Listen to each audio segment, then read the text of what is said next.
Salakanga netili bomae soki Yesu nanga akitia nayebaka te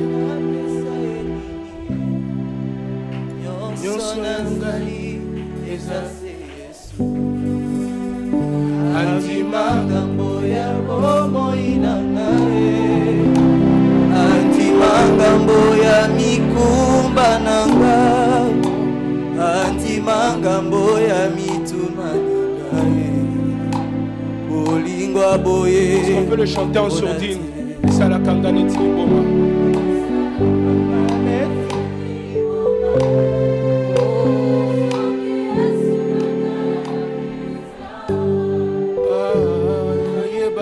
te napesa inini ye nyonso yazali eza Yesu andima ngambo ya bomoi na ngai andima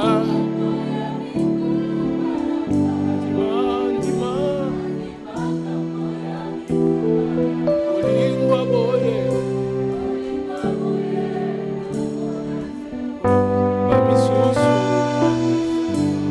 Dati na bangoma babele la ye kana tomboli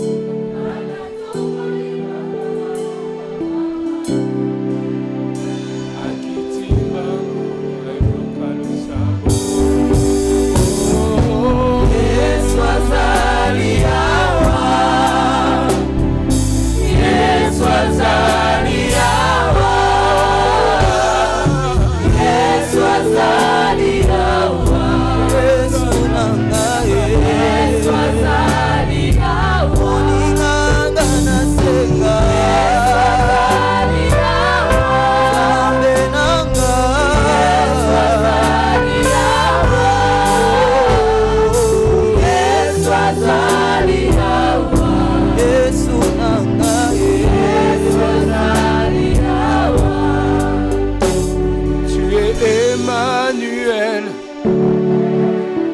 Emmanuel, mon ami, Emmanuel, mon ami. Ton âme me suffit, tu me suffis, mon ami, tu me suffis, mon ami. Tu es Emmanuel, Emmanuel, mon ami. Emmanuel, mon ami, ton amour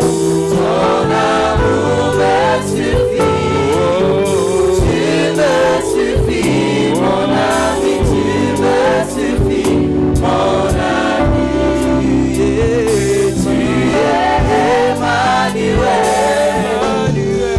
Emmanuel, mon ami, Emmanuel, mon ami, ton amour me suffit, tu me suffis, mon ami, tu me suffis, mon ami.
Simplement chanter Emmanuel.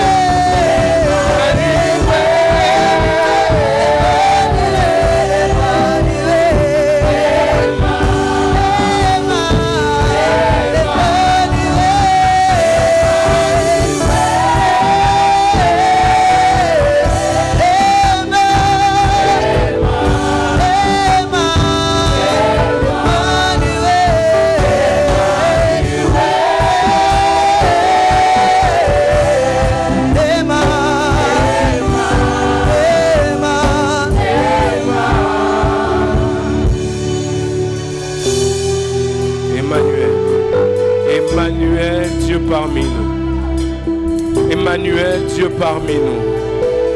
Emmanuel, Dieu parmi les hommes. Emmanuel, notre force dans la faiblesse. Emmanuel, notre consolation. Emmanuel, Emmanuel, Emmanuel. Père, ce matin, tel est notre cri, tel est notre désir. Emmanuel. Père éternel, je te prie dans le nom tout-puissant de Jésus. Au travers de ce message, sers-toi de ma modeste personne. Tu sais comment je suis faible. Je compte sur toi, Seigneur, afin de communiquer ta pensée. Communiquer ce fardeau que tu as mis sur moi. Fais-le, Père, pour la seule gloire de ton nom. Je te remercie d'avance pour les choses tangibles que nous allons toucher. Les choses qui vont se faire, les témoignages, les guérisons. Je te remercie pour l'onction qui sera déversée en ce lieu. Que tout l'honneur, la gloire, la magnificence et la majesté te reviennent à toi et à toi seul. Au nom de Jésus, est-ce que nous pouvons acclamer le Seigneur? Non, je parlais d'acclamer pour le roi des rois. Je parlais d'acclamer pour le Seigneur des seigneurs. Je parlais d'acclamer sur celui qui est assis sur un trône très élevé. J'aimerais avoir les yeux d'Ésaïe en ce moment. La Bible déclare qu'à la mort du roi Osias, Ésaïe vit l'Éternel assis sur un trône très élevé. Est-ce que quelqu'un qui a les mêmes yeux qu'Ésaïe peut acclamer sur celui qui est assis sur un trône? Mais la Bible précise, il est assis sur un trône très élevé, élevé au-dessus des présidents, élevé au-dessus des rois, élevé au-dessus des riches, élevé au-dessus des puissants, élevé au-dessus de tout. La Bible déclare qu'il a reçu le nom qui est au-dessus de tout nom. Nous acclamons le nom qui nous donne la puissance. Nous acclamons le nom qui nous donne la guérison. Nous acclamons le nom de Jésus. Est-ce que quelqu'un peut m'aider à acclamer? Oh, acclamer Jésus. Que Dieu vous bénisse abondamment. Amen. Alléluia. Amen. Est-ce que quelqu'un peut dire à son voisin Emmanuel? Emmanuel. Alléluia. Amen. Je vais demander au Sainté de m'accompagner. Merci. Alors, shalom bien-aimés dans le Seigneur. Alors avant de commencer, j'aimerais rendre grâce à Dieu et des circonstances qui nous permettent de nous tenir au devant de vous. Sans Dieu, je pense que nous serions à l'hôpital à cet instant. Mais Dieu a permis que nous soyons là au devant de vous pour le servir. J'aimerais rendre grâce à Dieu pour l'ange de l'église, notre Père, le pasteur Freddy Molenga et son épouse qui est ici avec nous, Maman Joëlla. J'aimerais que nous puissions acclamer le Seigneur pour cette grâce que nous avons. Alléluia. Merci à vous de nous faire confiance et de nous permettre de travailler à vos pieds. Nous remercions aussi tout le comité de direction, les ouvriers et vous tous qui êtes là aussi ce matin. Merci d'être là car sans vous, on parlerait aux chaises. Alléluia. Amen. Alléluia. Amen. Alors ce matin, j'aimerais nous proposer un petit thème, mais qui est assez long à écrire. Le thème que je nous propose ce matin, c'est Gershom, car dit-il, j'habite un pays étranger. Je le répète, Gershom, car, dit-il, j'habite un pays étranger. Alors, nous allons lire quelques textes très rapidement. Le premier texte, nous allons le lire dans Exode. Le livre d'Exode du 1er au 7e verset. Très facile à trouver. Exode, c'est juste après Genèse. Nous y sommes. Ouais. Je lis au nom du Seigneur. Je veux lire seul. Voici les noms des fils d'Israël venus en Égypte avec Jacob et la famille de chacun d'eux. Ruben, Siméon, Lévi, Juda, Issachar, Zabulon, Benjamin, Dan, Nephtali, Gad et Aser. Les personnes issues de Jacob étaient au nombre de 70 en tout. Joseph était alors en Égypte. Joseph mourut ainsi que tous ses frères et toute cette génération. Les enfants d'Israël furent féconds et multiplièrent. Ils s'accrurent et devinrent de plus en plus puissants, et le pays d'Égypte en fut rempli. Nous allons lire un deuxième texte dans Exode 2.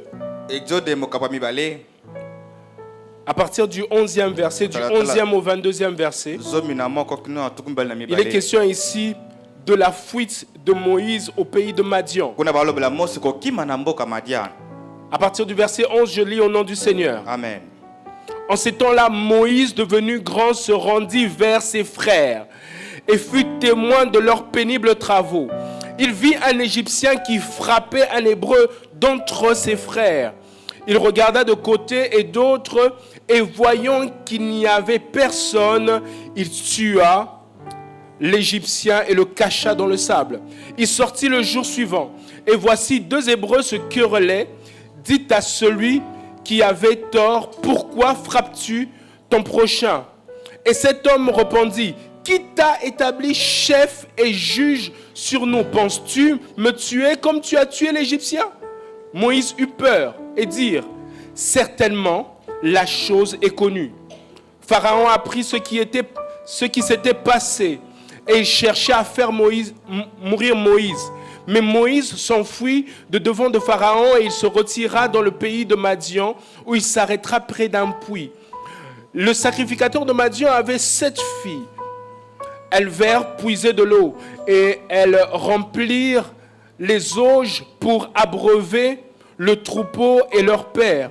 Les bergers arrivèrent et les chassèrent. Alors Moïse se leva, prit leur défense et fit boire leur troupeau. Quand elles furent de retour auprès de Réuel, leur père, il dit, pourquoi revenez-vous si tôt aujourd'hui?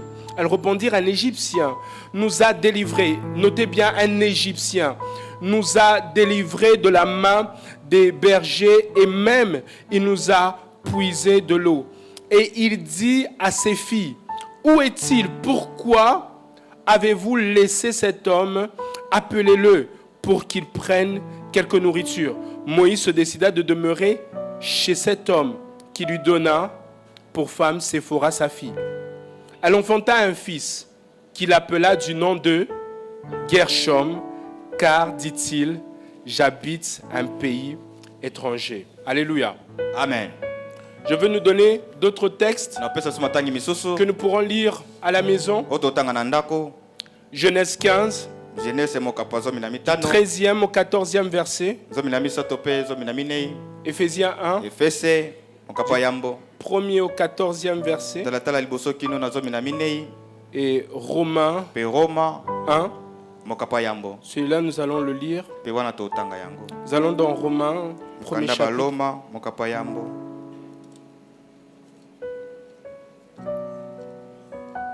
Alléluia. Amen.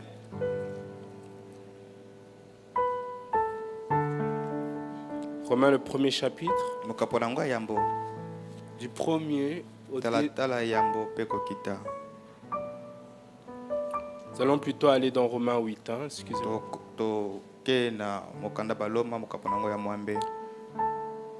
La Bible déclare, il n'y a donc maintenant aucune condamnation pour ceux qui sont en Jésus-Christ. En effet, la loi de l'esprit de vie en Jésus-Christ m'a affranchi de la loi du péché et de la mort. Et pour terminer, Romains 8, toujours du 15e au 17e verset.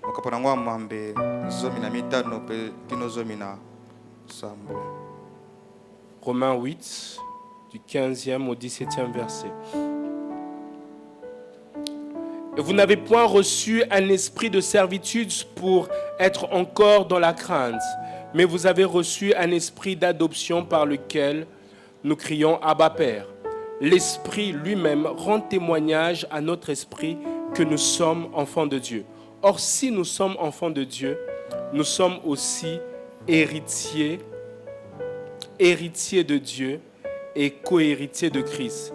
Si toutefois nous souffrons avec lui, afin d'être glorifiés avec lui. Est-ce que quelqu'un peut acclamer pour la parole?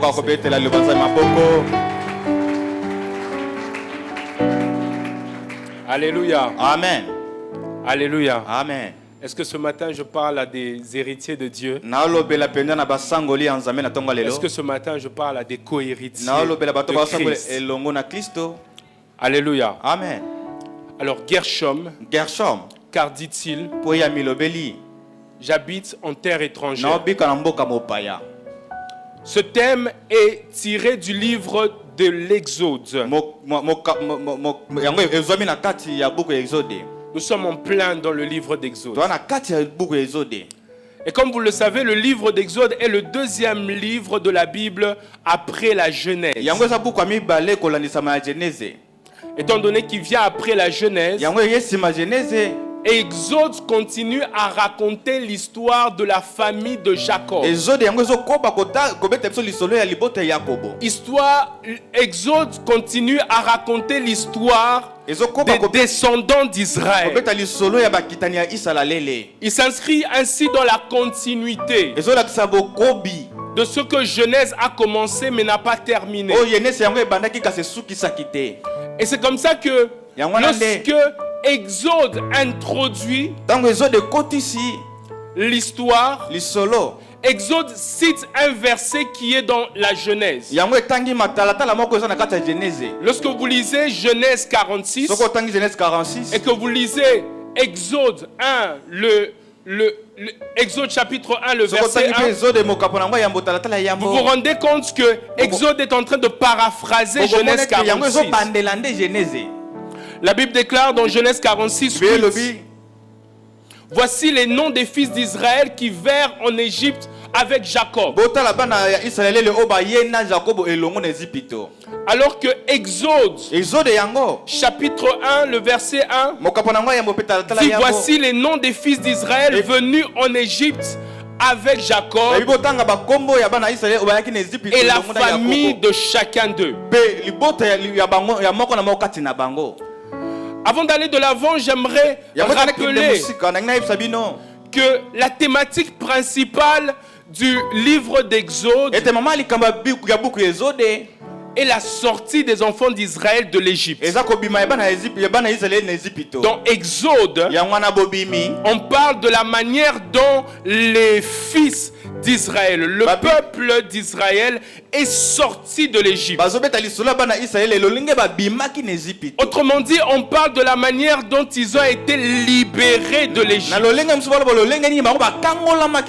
Est-ce que quelqu'un est en train de me suivre? Mais ce que j'aime ici, c'est que l'auteur, avant de parler de la sortie des enfants d'Israël en Égypte, l'auteur de l'Exode commence à nous parler de comment les enfants d'Israël se sont établis en Égypte. Est-ce que je parle à quelqu'un? J'aimerais dire à quelqu'un très rapidement, avec une intention prophétique. Ne vous inquiétez pas, je ne vais pas m'attarder sur ce sujet. J'aimerais dire à quelqu'un que l'établissement en Égypte ou la sortie de l'Égypte, tout dépend des saisons. Amen. Quelqu'un ne m'a pas compris. J'aimerais dire que l'attachement à certaines personnes et le détachement à certaines personnes dépend tout simplement d'une saison. Il y a une saison où Dieu nous demande d'aller en Égypte. Lorsque nous lisons Genèse 46, nous nous rendons compte d'une chose, que le peuple d'Israël n'est pas allé en Égypte de lui-même. Mais s'il est allé en Égypte, c'est parce que le Seigneur lui a demandé d'y aller. Il a dit, va en Égypte et là je ferai de toi une grande nation. Et lui est en train d'aller en Égypte, c'est parce que la saison dans laquelle il est, c'est la saison où il doit aller en Égypte. Est-ce que je parle à quelqu'un? Mais il vient une saison où il devra être délivré de l'Égypte. Ainsi, bien aimé, l'établissement en Égypte et la sortie de l'Égypte dépend des saisons dans lesquelles nous sommes. L'attachement et le détachement à certaines personnes dépendent des saisons dans lesquelles nous sommes. Cette personne peut être bien pour toi aujourd'hui, mais ça ne veut pas dire que cette personne pourra être bien pour toi demain. Ce travail est bien pour toi aujourd'hui, mais ça ne veut pas dire que ce travail sera bien pour toi demain. L'attachement ou le détachement à une église, à un travail, à une personne dépend des saisons dans lesquelles nous sommes. Ainsi, celui qui a le discernement sait discerner quand est-ce que c'est le moment de s'attacher à des personnes et quand est-ce que c'est le moment de se détacher des personnes. Est-ce que je parle à quelqu'un? Alléluia. Amen. Permettez-moi de retrouver mon texte. Alléluia. Amen. Est-ce qu'on peut acclamer pour le Seigneur?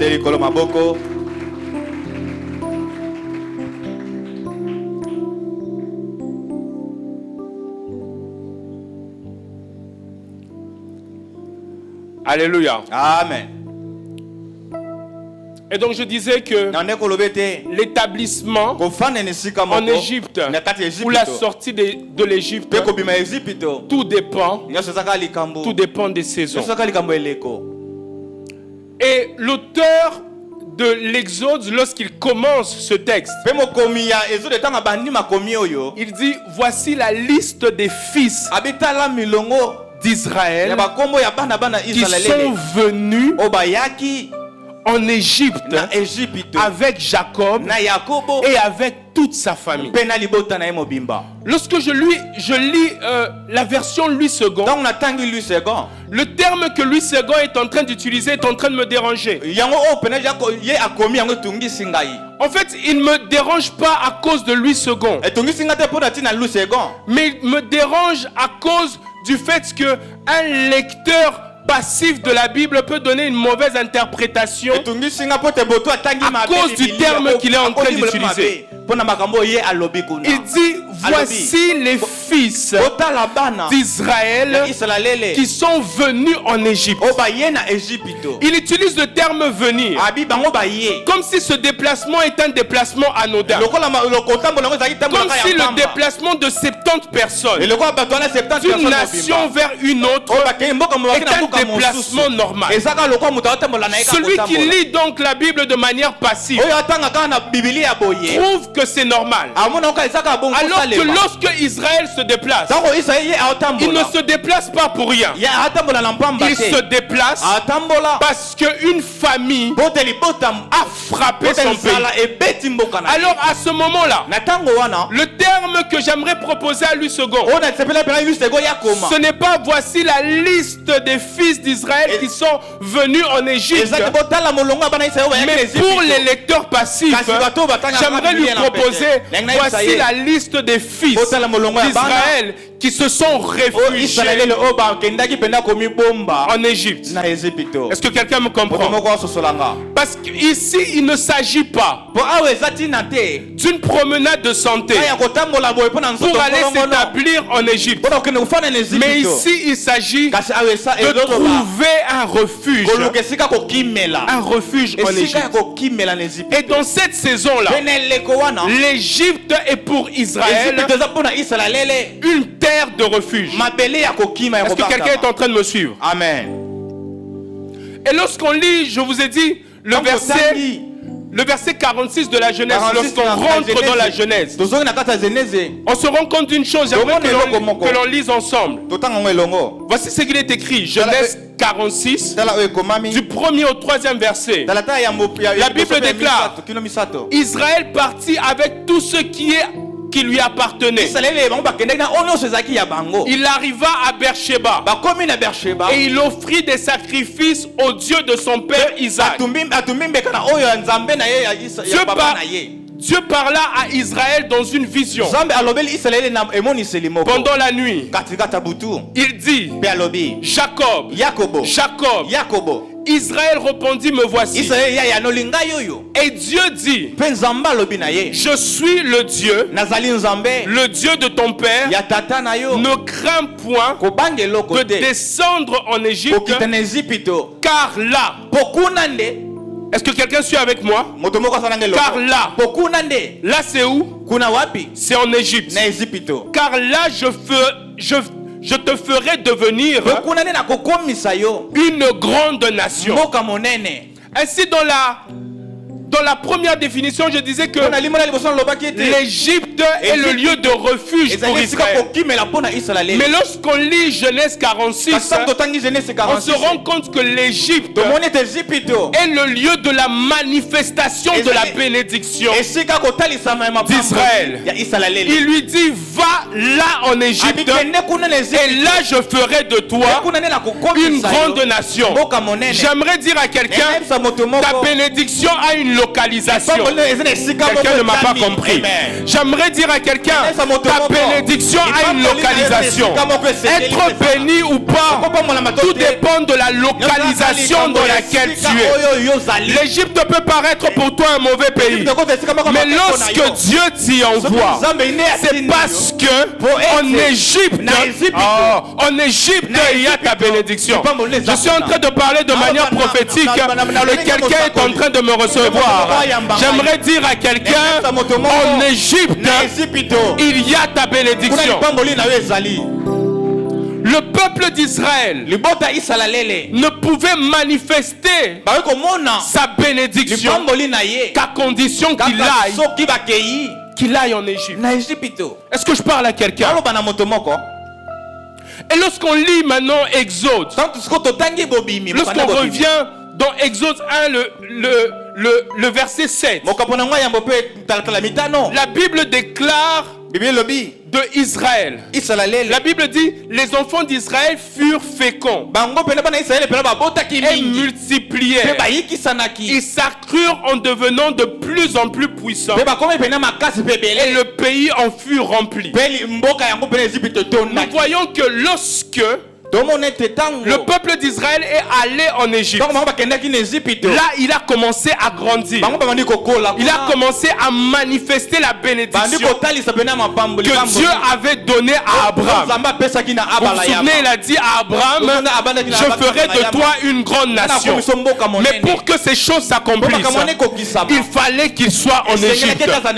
Et là en Égypte, il a commencé à faire grandir son peuple. Là en Égypte, Dieu a commencé à manifester sa bénédiction. Alléluia. Amen.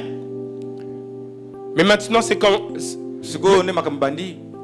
Mais maintenant je vais commencer à prêcher. Alléluia. Amen. C'est à ce moment-là où Israël commence à manifester sa bénédiction. C'est au moment où Israël commence à grandir. C'est au moment où Israël commence à remplir le pays que la Bible déclare ensuite. Le verset 8 qui est en train de suivre. La Bible déclare il s'éleva un roi. Un roi qui ne connaissait pas Joseph. Et ce roi-là a été témoin de la manifestation de la bénédiction de Dieu en Israël. Et écoutez ce qu'il dit. Il commence à former un complot pour combattre Israël. Il dit ce peuple est devenu trop grand. Ce peuple est devenu trop puissant. Montrons-nous plus malins que lui afin qu'il ne grandisse pas trop. Est-ce que lorsqu'il y aurait une guerre, qu'ils ne deviennent pas alliés de nos ennemis et fuit le pays d'Égypte? Vous remarquez ce qui se passe, c'est que lorsqu'il y a la manifestation de la bénédiction, il y a la révélation des ennemis de la bénédiction. Je disais à quelqu'un, lorsqu'il y a la manifestation de la bénédiction, il y a la révélation des ennemis de la bénédiction. Oh, j'aimerais le dire autrement. Il y a des gens qui sont contents quand ils te voient médiocre. Il y a des gens qui sont contents quand ils te voient célibataire. Il y a des gens qui sont contents quand ils te voient à tel niveau. Mais lorsque tu commences à progresser, c'est là que c'est les ennemis de la bénédiction commencent à se manifester.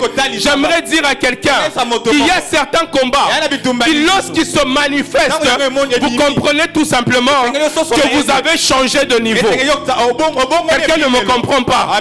Il y a certains complots, lorsqu'ils commencent à apparaître, c'est tout simplement un signe que vous avez changé de niveau. Des fois, les personnes qui sont bénies ne se rendent pas compte qu'ils sont bénis. Ils se rendent compte tout simplement des combats.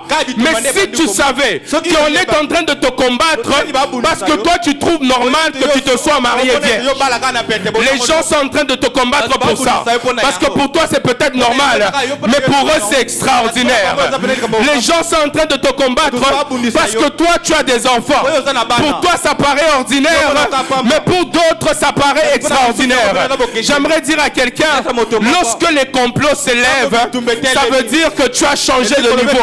Regarde très bien autour de toi. Regarde très bien autour de toi. Car ce sont des ennemis de la bénédiction qui sont en train de s'élever. Donc regarde autour de toi.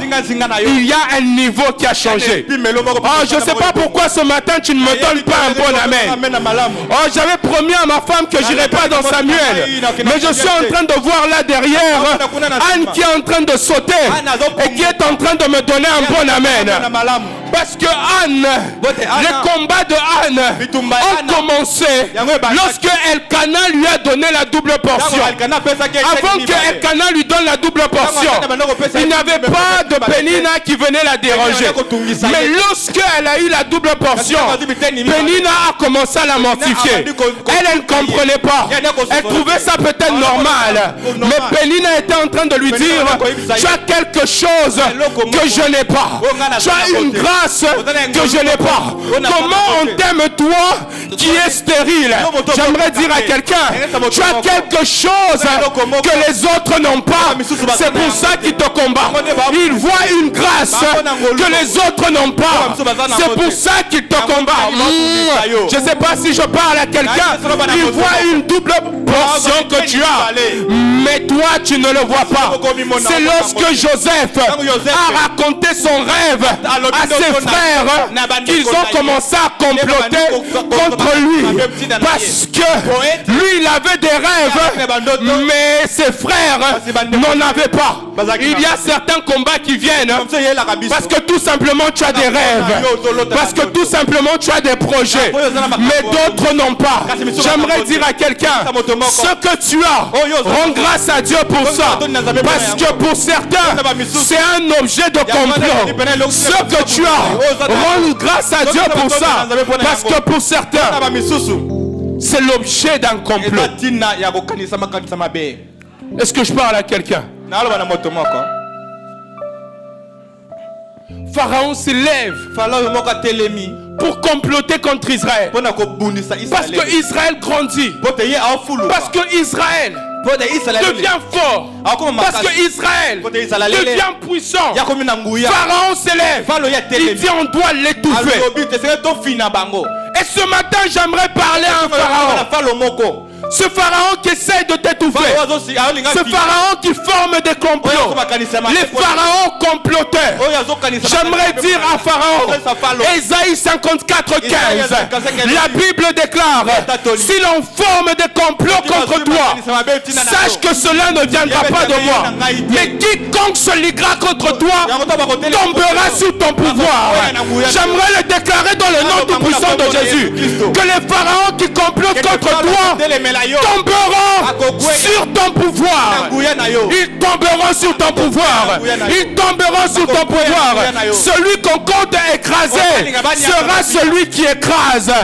Celui que l'on veut noyer sera celui qu'on noie. Celui que l'on veut abîmer sera celui qui abîme. Parce que tout simplement, tous ceux qui complotent contre toi tomberont sur ton pouvoir.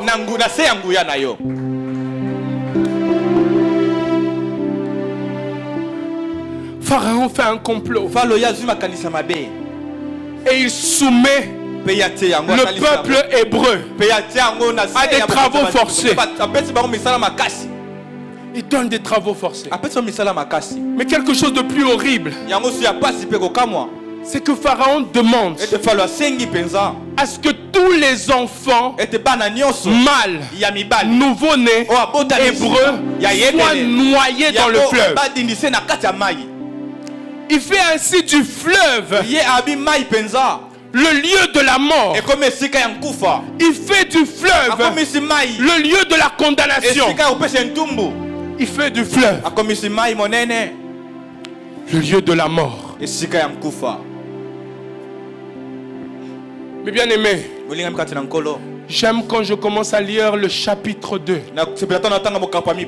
Quand je commence à lire le chapitre 2, on commence à me parler d'un homme de la famille de Lévi, qui avait une femme de la fille de Lévi. Ils ont eu un enfant et ils virent que cet enfant était beau. Alors que Pharaon est en train de préparer des complots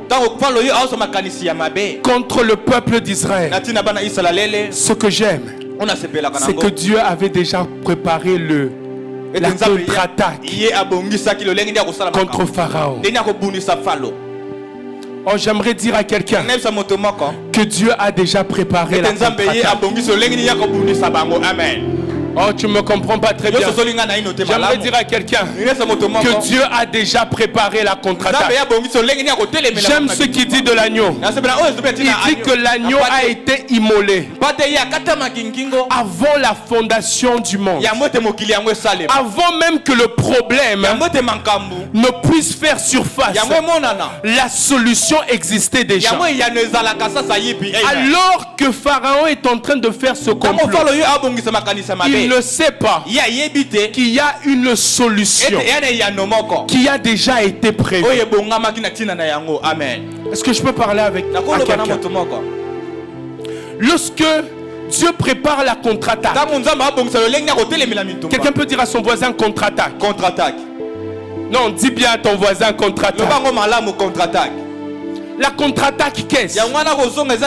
La contre-attaque est une stratégie qui vise à utiliser l'attaque de l'ennemi contre lui-même. Quelqu'un ne me comprend pas. La contre-attaque est une stratégie qui consiste à utiliser l'attaque attaques de l'ennemi contre lui-même afin de le mettre au chaos. Et j'aimerais dire à quelqu'un, lorsque Dieu prépare la contre-attaque, c'est qu'il va utiliser la stratégie de l'ennemi contre lui. Pour ceux qui ont fait le judo, lorsque Dieu fait la contre-attaque, c'est qu'il utilise la stratégie de l'ennemi contre lui. J'aimerais dire à quelqu'un, Dieu va utiliser la même stratégie de l'ennemi contre lui. La même stratégie qu'il a utilisée pour te tuer, c'est la même stratégie qu'il va utiliser contre lui. Quelqu'un ne me comprend pas. Dans le jardin d'Éden, il a utilisé un homme. Il a utilisé un homme pour faire entrer le péché. Mais ce que j'aime, c'est que dans le jardin de Gethsemane, il utilise encore un homme pour emmener la vie. Dans le jardin d'Éden, il a utilisé une femme pour donner la mort. Mais ce que j'aime, dans le Nouveau Testament, il utilise un mari pour emmener la vie. Oh. Alors que la croix est censée condamner, le diable utilise la croix pour condamner. La Bible dit, malheur à celui qui est pendu au bois. Mais je connais un homme qui a été pendu, et la Bible déclare qu'il a effacé l'acte dont les ordonnances nous condamnaient et persistaient contre nous en le détruisant à la croix. Oh my God. Lorsqu'on crucifiait quelqu'un à la croix, on le crucifiait nu. Ça voulait dire qu'on l'avait dépouillé. Ça voulait dire qu'on l'avait humilié. Mais j'aime ce passage qui dit, il a dépouillé les dominations, les autorités et les a livrées publiquement en spectacle, en triomphant d'elle par la croix. Oh, j'aimerais dire à quelqu'un, Dieu va utiliser la contre-attaque. Il va utiliser la même arme. Il va utiliser la même arme. Oh, Joseph est en train de me dire, laisse-moi parler s'il te plaît. Joseph a dit à ses frères, le mal que vous avez essayé de me faire, l'Éternel a pris ce même mal et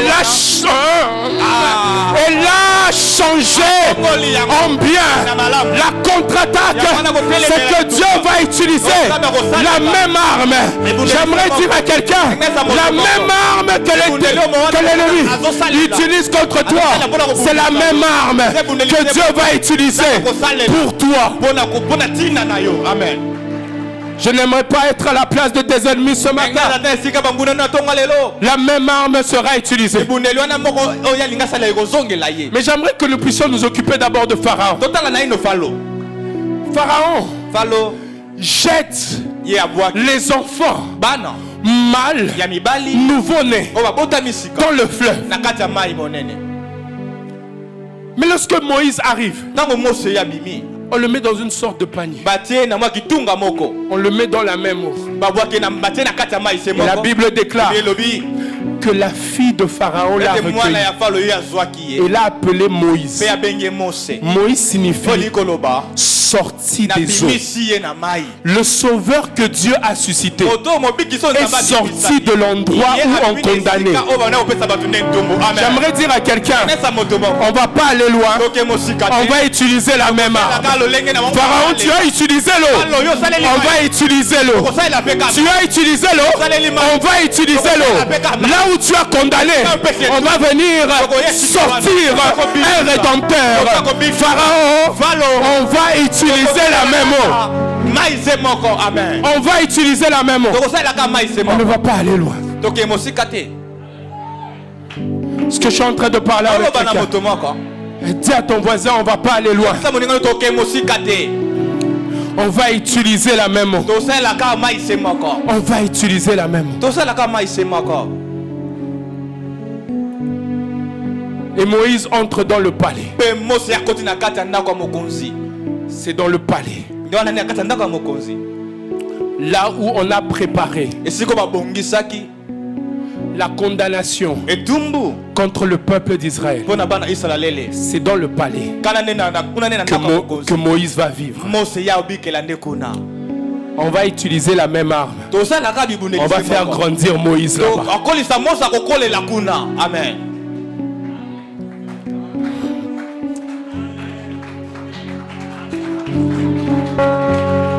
Moïse part. Moïse revient. Il jette le bâton. Le bâton se transforme en serpent. Les autres jettent les bâtons. Il dit le bâton aussi s'est transformé en serpent. Mais il dit, on ne va pas aller loin. On va utiliser la même arme. Le serpent de Moïse a avalé le serpent de... Quelqu'un est en train de m'entendre. Mais Moïse, qui est Moïse? Moïse faisait partie des enfants qui devaient être jetés dans le fleuve pour mourir. Dieu dit, on ne va pas choisir un autre enfant.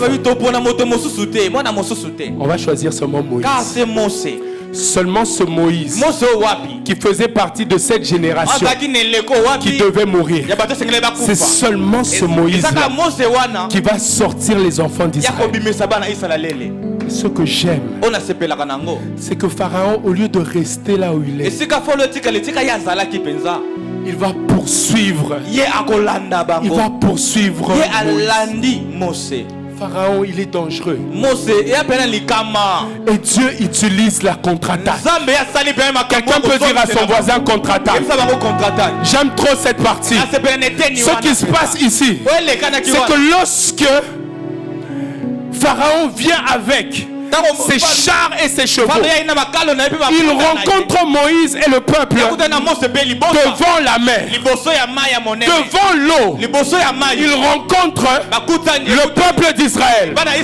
Pharaon, c'est évident, il y a une contre-attaque ici, mais toi tu n'es pas en train de la voir. Il y a une contre-attaque, mais toi tu avances toujours jusqu'à ce qu'il avance.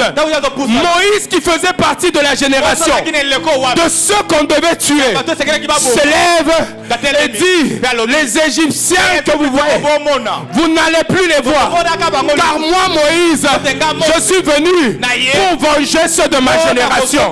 Je suis la contre-attaque de Dieu par rapport à ma génération. Et ce qui s'est passé, c'est que Pharaon et son peuple qui devaient jeter les enfants et les noyer dans la mer, qui devaient jeter pour aller dans le fleuve, Pharaon et son armée sont entrés dans les eaux, mais les eaux se sont refermées.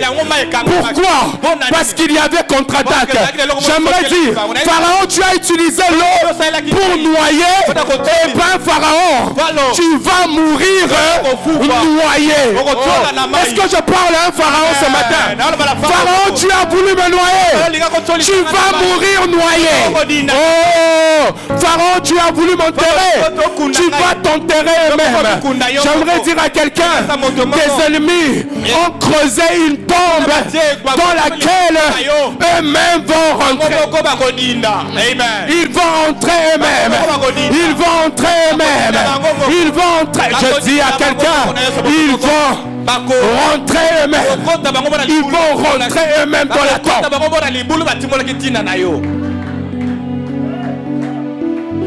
Est-ce que je peux prêcher comme je le sens?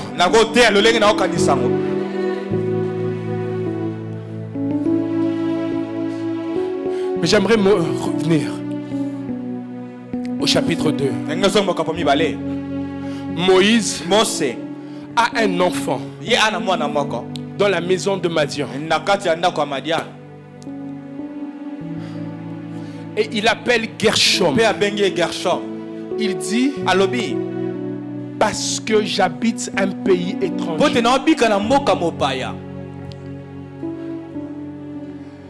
Et lorsque Moïse sauve ces femmes, elles disent, un Égyptien nous a sauvés. Moïse, tu es étranger, mais d'où? Moïse considérait la nation qu'il avait chassée comme sa nation. Moïse donc était un hébreu, mais qui avait pour nation l'Égypte. Est-ce que je parle à quelqu'un? Moïse était un hébreu, mais il appartenait à l'Égypte. Ce qui se passe avec cette histoire,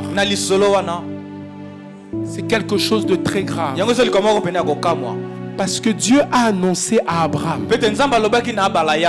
que le peuple d'Israël, la descendance de Abraham, sera esclave pendant 400 ans en Égypte. Ce n'est pas la prophétie d'un homme, mais c'est la prophétie de Dieu.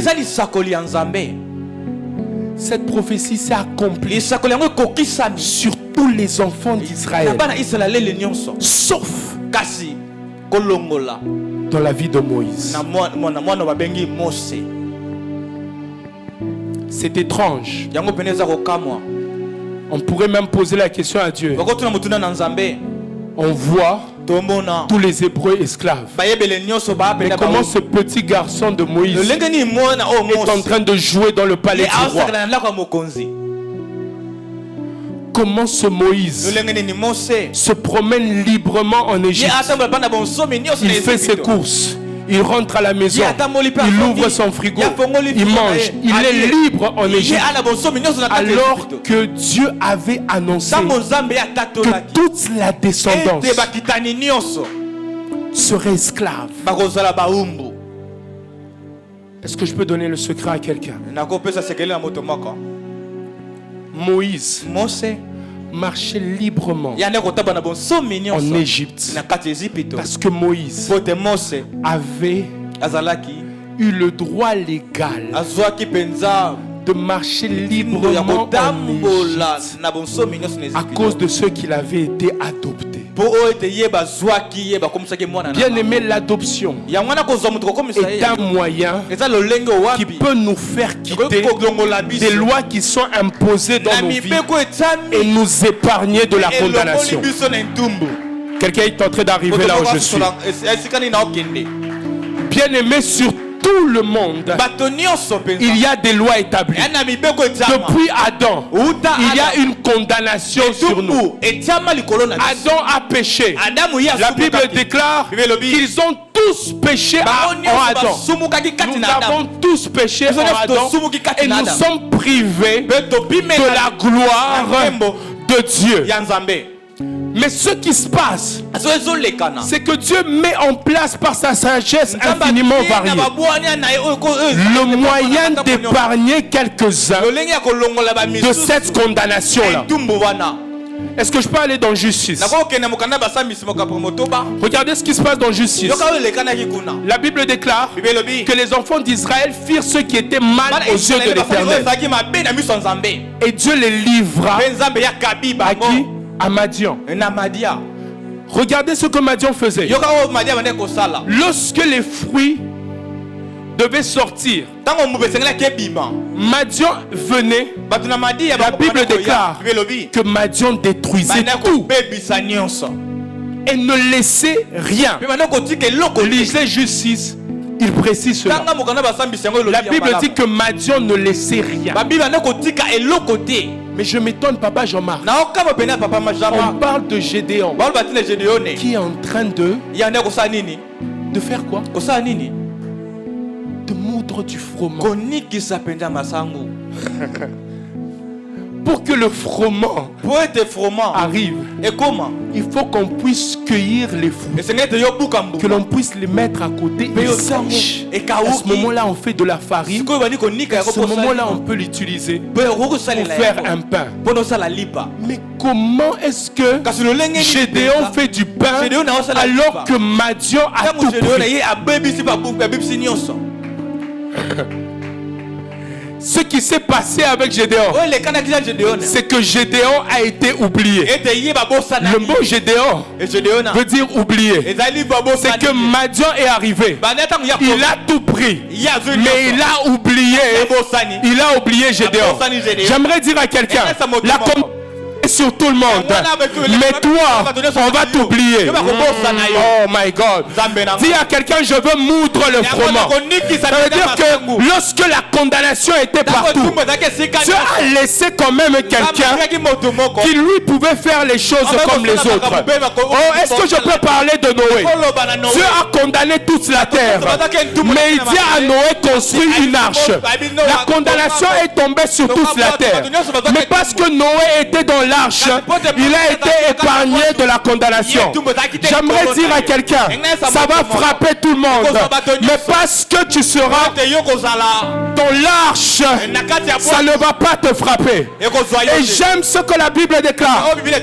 Béni soit Dieu, le Père de notre Seigneur Jésus-Christ, qui nous a bénis de toute forme de bénédiction spirituelle dans les lieux célestes en Christ. Nous sommes bénis en Christ. Même s'il y a la condamnation sur nous, à cause de ce que nous sommes en Christ, nous sommes comme Moïse en Égypte. J'aimerais dire à quelqu'un, en Christ, nous sommes comme Moïse en Égypte. J'aimerais dire à quelqu'un, il n'y a plus de condamnation pour ceux qui sont en Jésus-Christ, car la loi de la vie et de l'esprit nous a affranchis de la loi du péché et de la mort. J'aime ce que ce passage dit. Il dit, nous n'avons pas reçu un esprit de servitude. Ça veut dire, lorsque tu constates que tu as de la servitude, que tu es esclave du péché, que tu es esclave de toute forme de choses, j'aimerais que tu dises à ce péché, à cette pauvreté, à cette situation qui n'arrête pas de dominer dans ta vie, dis-lui, nous n'avons pas reçu un esprit de servitude, mais nous avons reçu quoi? Nous avons reçu un esprit d'adoption. J'aimerais dire à quelqu'un, comme Moïse a été adopté, nous aussi avons été adoptés. Nous avons reçu un esprit d'adoption par lequel nous crions Abba Père. Abba veut dire aussi source. Ça veut dire que nous devons vivre conformément à notre source. Nous devons vivre conformément à notre source. Et il dit, si vous êtes enfant de Dieu, vous êtes aussi héritier de Dieu. Et si vous êtes héritier de Dieu, vous êtes co-héritier de Christ. Est-ce que Jésus peut être condamné? Est-ce que Jésus peut échouer? Je n'ai pas vu un Jésus qui échoue. Je n'ai pas vu un Jésus qui rate. Je n'ai pas vu un Jésus qui est condamné. Je n'ai pas vu un Jésus qui est enchaîné. Je n'ai pas vu un Jésus qui est possédé. Alors je le déclare dans le nom tout-puissant de Jésus. Pour tous ceux qui sont enfants de Dieu ici, pour tous ceux qui sont encore sous le joug d'une quelconque réclamation, j'aimerais le déclarer dans le nom tout-puissant de Jésus. Nous n'avons pas reçu un esprit de servitude, mais nous avons reçu un esprit d'adoption et nous sommes fils de Dieu par lequel nous crions Abba Père. Et si nous sommes fils de Dieu, nous sommes héritiers de Dieu. Si nous sommes héritiers de Dieu, nous sommes co-héritiers de Christ. J'aimerais le déclarer dans le nom tout-puissant de Jésus à une personne qui est malade ici. Il n'y a plus de condamnation. Il n'y a plus de condamnation pour ceux qui sont en Jésus-Christ, car la loi de la vie et de l'esprit nous a affranchis de la loi du péché et de la mort. Parole du Seigneur. Est-ce que nous pouvons nous lever et nous allons prier?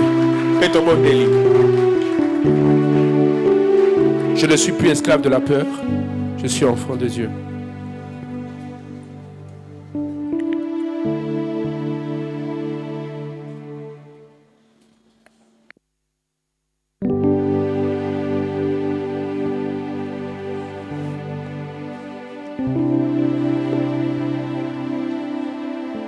Oui, tu peux chanter avec nous ce cantique et tu te mets en prier. Tu te mets à prier. Mets-toi directement en prière. Alléluia. Alléluia.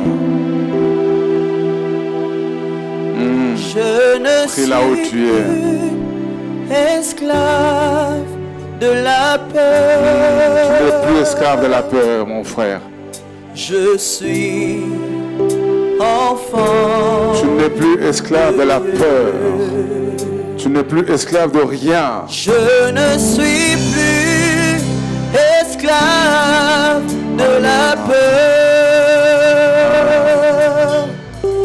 Je suis enfant de Dieu. Y a-t-il des enfants de Dieu qui peuvent le proclamer ce matin dans sa présence? Je ne suis plus esclave. Tu peux le proclamer que tu es un enfant de Dieu. Je suis enfant de Dieu. Je Alléluia. suis enfant de Dieu. Tu peux le proclamer de tout ton cœur. Je ne suis plus esclave. Tu peux le dire de tout ton cœur. Je suis enfant de Dieu. Je suis enfant de Dieu. Alléluia. Nous voulons prier dans deux directions. La première, c'est que tu as des ennemis. D'autres que tu connais, d'autres que tu ne connais pas. Tu vas implorer la contre-attaque de Dieu. Tu vas dire à tes ennemis, vous allez vivre la contre-attaque de Dieu. Là où tu es, parle à tes ennemis, parle à ton pharaon. Dis-lui, tu vivras la contre-attaque de Dieu. Cette parole est certaine, elle est sûre, elle est certaine, elle est sûre, et tu la vivras. Là où tu es, prie et démarque-toi en disant à tes ennemis, tu vivras la contre-attaque de Dieu. Tu vivras la contre-attaque de Dieu. Je ne connais pas tes ennemis, je ne sais même pas les connaître, mais j'aime leur dire ce matin, ils vivront la contre-attaque de Dieu. Ils vivront la contre-attaque de Dieu. Dieu a préparé pour eux une contre-attaque. De la même manière qu'il y a une contre-attaque pour les Égyptiens, tous tes ennemis, sans un escours, tous tes ennemis, tous ceux qui combattent ta vie, tous ceux qui te cherchent du mal, ils connaîtront dès ce matin la contre-attaque de Dieu. La contre-attaque de Dieu. Je veux dire à quelqu'un, ils vont courir vers toi pour te demander qu'est-ce que tu as fait, qu'est-ce que tu as fait. Parce qu'ils vont subir la fulgurante contre-attaque de Dieu. Proclame-le. Proclame-le. Proclame-le. Proclame-le. Proclame-le ce matin. Proclame-le ce matin. Ah, tu es venu ce matin pour écouter cette parole. Tes ennemis subiront la contre-attaque de Dieu.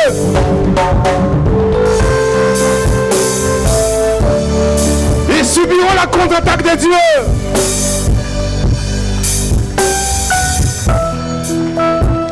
Ils subiront la contre-attaque de Dieu. Alléluia. La Bible déclare qu'il n'y a donc maintenant aucune condamnation pour ceux qui sont en Jésus-Christ. Il n'y a aucune condamnation pour ceux qui sont en Jésus-Christ. Alléluia. Tu peux le proclamer ce matin pour dire, il n'y a plus de condamnation à moi. Il n'y a plus de condamnation à moi. Il n'y a plus de condamnation à moi. Parce que l'esprit de vie en Jésus-Christ m'a affranchi de la loi du péché et de la mort. Il n'y a plus de condamnation. Il n'y a plus de condamnation. Toi qui marches en pensant que quelqu'un peut te condamner, rétorque-le et dis, il n'y a plus de condamnation. Il n'y a plus de condamnation. Il n'y a plus de... Qu'est-ce qui te condamne? Qui te condamne? Il n'y a plus de condamnation pour tous ceux qui sont en Christ. Proclame-le ce matin. Proclame-le ce matin. Je m'écoutais ça sortir de ta bouche. Je m'écoutais ces paroles sortir de ta bouche. Crier et dire, il n'y a plus de condamnation pour moi qui suis en Christ. Ils t'attaqueront, mais ils ne te verront pas, parce qu'il n'y a plus de condamnation. Il n'y a plus de condamnation. Tu vis en Christ. Il n'y aura plus jamais de condamnation sur toi.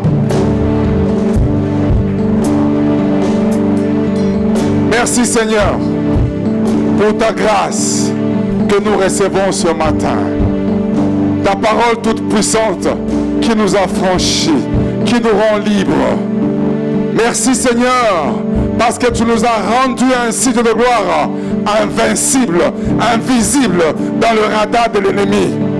Ils peuvent me regarder, mais ils ne me verront pas. Ils peuvent tirer contre moi, mais ça ne me touchera pas. Ils peuvent tirer contre moi, mais ça n'atteindra pas son objectif. Parce que moi, je suis en Christ. Et en Christ, je suis caché. Christ est caché en Christ et Christ est caché en Dieu. Et donc, il n'y a plus de condamnation pour moi. Il n'y a plus de... Je puis sortir et crier sur la route pour dire, il n'y a plus de condamnation. Il n'y a plus... Je ne vivrai plus de condamnation parce que la loi de l'esprit de vie m'a affranchi et m'a libéré de la loi du péché et de la mort. Merci Jésus-Christ. Quelqu'un peut acclamer le Seigneur. Quelqu'un peut acclamer le Seigneur. Oui, Dieu de gloire, reçois ces acclamations des hommes libres, des hommes affranchis, des hommes libres et affranchis, des hommes libres et affranchis. Reçois ces acclamations de la part des hommes et des femmes qui sont libres et affranchis, parce que sur eux, il n'y aura plus de condamnation. Merci Seigneur. Au nom de Jésus, nous avons ainsi prié, nous disons Amen. Que Dieu vous bénisse abondamment. Alléluia. Pour ceux qui sont venus en retard pendant qu'on avait déjà offert, il y a un panier des offrandes qui est à la porte. Allez et que la paix de Dieu soit sur vous. Que Dieu vous bénisse abondamment. Passez une très belle semaine avec la grâce de Dieu. Amen.